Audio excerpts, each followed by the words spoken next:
মুরাদ হুদাভেন্দিগার, সুলতানুল গুজাত ওয়াল মুজাহিদ, যুদ্ধক্ষেত্রে মারা যাওয়া প্রথম এবং একমাত্র ওসমানীয় শহীদ সুলতান মুরাদ খান।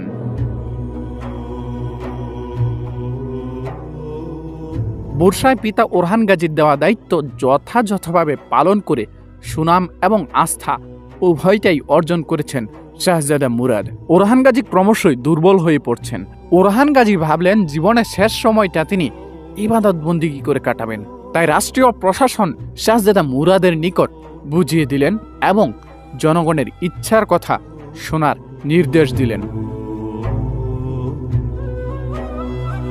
মুরাদ খান রুমেলিয়ার উদ্দেশ্যে রওনা দেন। রুমেলিয়ায় গিয়ে প্রথমেই বড় ভাই সুলেইমান পাশার কবর জিয়ারত করেন এবং গরিবদেরকে দান সদকা করেন। অতঃপর গৌরবময় জিহাদ শুরু করেন মুরাদ হুদাভেন্দিগার।